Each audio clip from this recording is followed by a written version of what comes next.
रात के अंधेरे में जुल्फिकार जादूगर अपने महल की ऊंची मीनार पर बैठा था। उसकी आंखों में गहरी चिंता थी। नजूमी की भविष्यवाणी उसे बेचैन कर रही थी। तेरी मौत का कारण बनेगी बद्री परी। गुस्से से तिल मिलाकर उसने अपनी कैदगाह की ओर कदम बढ़ाए, जहां वर्षों से उसके बंदी कराह रहे थे। सबसे पहले वह इल्यूमिन राजकुमारी के पास पहुंचा। बद्री परी कहां है? उसने गहरी और गूंजती आवाज में पूछा। लेकिन इल्यूमिन राजकुमारी डरने के बजाय निर्भीक स्वर में बोली, अगर जानती भी तो तुम्हें कभी नहीं बताऊंगी। जुल्फिकार की आंखों में क्रोध की ज्वाला भड़क उठी।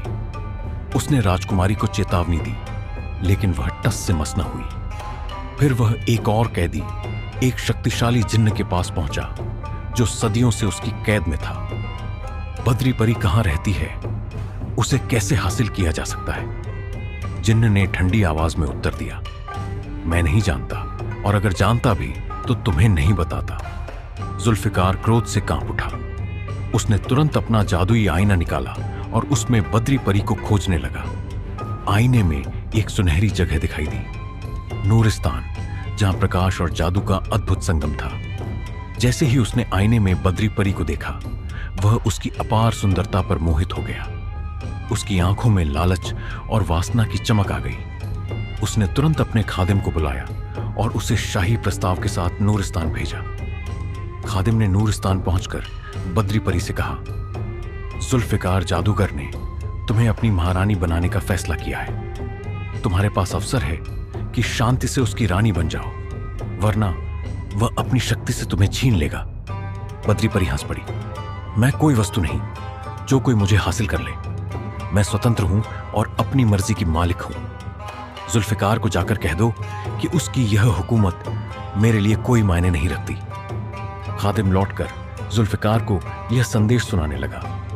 यह सुनकर जादूगर का गुस्सा 7वें आसमान पर पहुंच गया। उसने तुरंत अपने सैनिकों को इकट्ठा किया और नूरिस्तान पर आक्रमण करने की योजना बनाई। अगले दिन जब बद्री परी अपनी सहेलियों के साथ नूरिस्तान के पवित्र तालाब पर नहाने गई, तभी जुल्फिकार जादूगर ने अपने काले बादलों के साथ पूरे नूरिस्तान पर हमला कर दिया।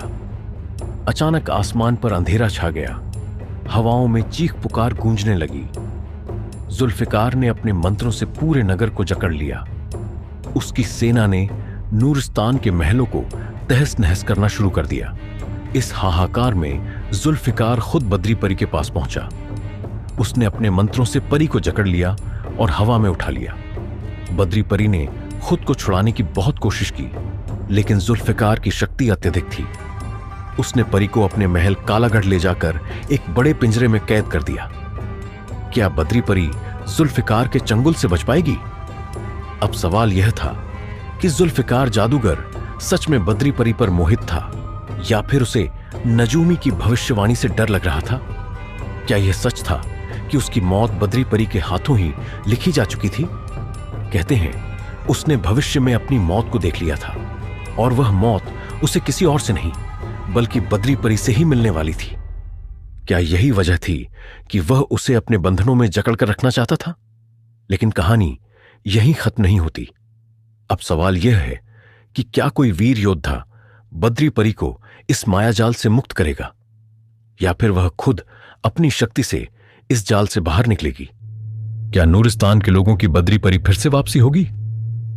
यह एक रहस्यमयी, रोमांचक और सस्पेंस से भरी कहानी है, जहां हर कदम पर एक नया राज खुलेगा। पूरी कहानी जानने के लिए हमारे चैनल को लाइक और सब्सक्राइब करें। अगले भाग के लिए कमेंट करना न भूलें।